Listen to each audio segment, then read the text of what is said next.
Hare Krishna.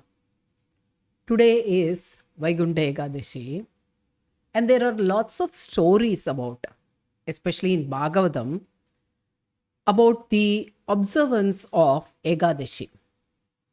There was once a matchless devotee we can call Ambarisha. He was born in the family of Vamana.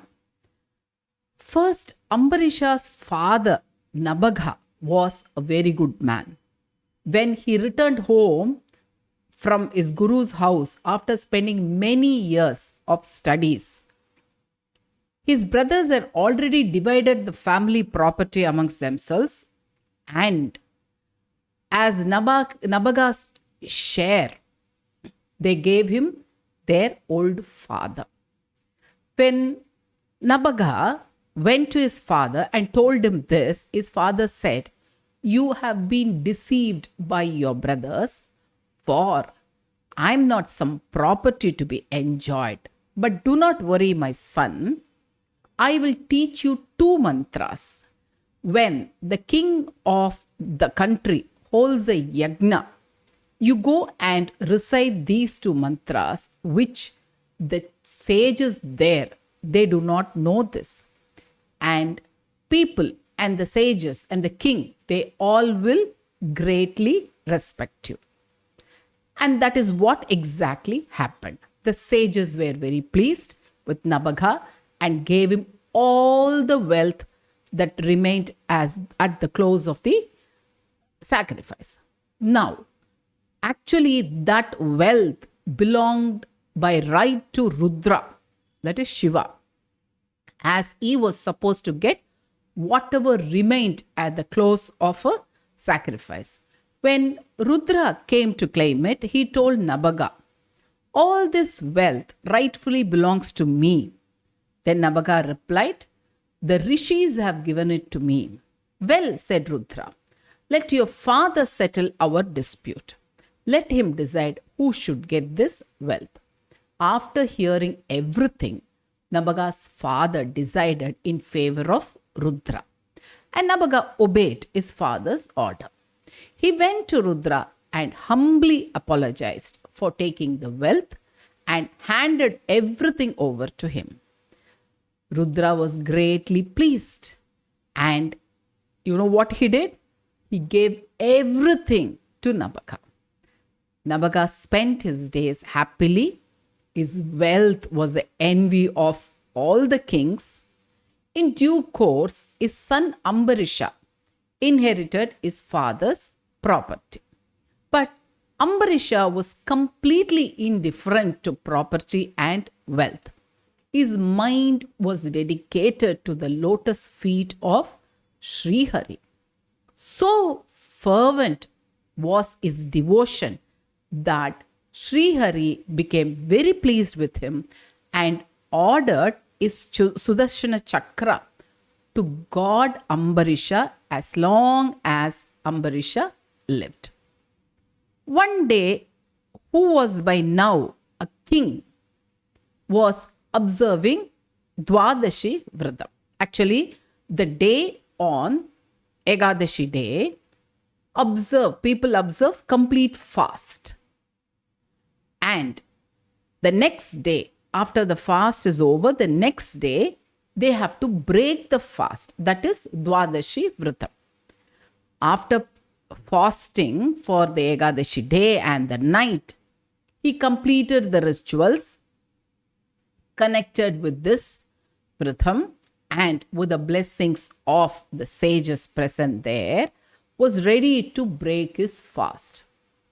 Just then, the famous sage Durvasa appeared. Ambarisha welcomed him with due ceremony and invited him to have his Dwadashi meal there. And Durvasa also agreed. What happened? King Ambarisha could not break his fast before feeding the sage, and now he is a guest also. But Durvasa probably wanted to test Ambarisha. He had gone for his bath in the Yamuna and was taking a long time to return. The auspicious moment for Ambarisha to break the fast was coming to an end. After this, he can't have his meal, he can't break the fast. And whatever the Ekadashi Vritam, that will go as waste. He was in a perplexed mood. What shall I do? The king wondered.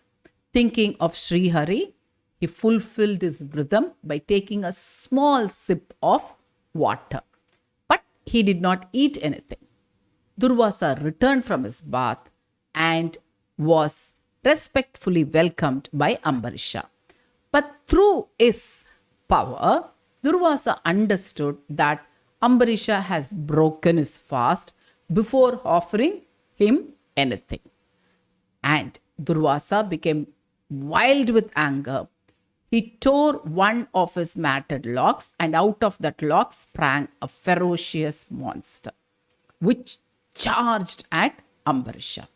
Ambarisha was not at all afraid. He did not move even one bit. He stood there and continued to repeat the name of Srihari. Suddenly, the Sudarshana Chakra came and burnt the monster to ashes. After that, the chakra went behind Durvasa. Durvasa started running. He ran to the distant corners of the earth. He ran to the heavenly regions and to all the lower regions. Wherever he went, the Sudarshana Chakra followed him. In desperation, Durvasa approached Brahma, and Brahma said that he can't do anything. He said, you have offended a devotee of Srihari. Then Durvasa ran to Kailasha and sought the shelter at the feet of Mahadeva. Mahadeva told him, I cannot help you either. So go to Vaikuntha. Nobody but Srihari, Narayana, can save you. So Durvasa ran to Vaikuntha and took refuge with Narayana himself. Narayana said, I am subject to my devotee and am not free. Those who come to me and take refuge in me alone, how can I even abandon them? True devotees are my heart, and I am the heart of the devotees. They know none but me, and I know none but them. Sri Hari added, learning and austerities are of immense good for spiritual aspirants. But for the proud and arrogant who use their learning to try to harm others, they can be very harmful. So go to that great devotee Ambarisha, whom you have hurt, and beg him for his forgiveness. Then only will your wrong be pardoned. And so Durvasa ran to the king and surrendered himself there. And Ambarisha, who does not, want to go against the wish of his Srihari, he forgave Durvasa. Thus, the Sudarshana Chakra was even pacified. So, Ambarisha spoke to that, O Sudarshana, you are the protector of Dharma and terror of Asuras. I bow to thee, you are the protector of the whole world. Be gracious and pardon the offense of the whole world. Of this gracious holy man also. See, Ambarisha can forgive Durvasa, but Sudarshana Chakra, which was following him, that should also forgive him. So that also forgave him. And for Durvasa, he became calm. And he replied to the king, today I have witnessed the wonderful greatness of the servants of Sri Hari. Though I have done harm to you, you have done good to me. You are indeed highly compassionate. I have been blessed by you. You have pardoned my offense.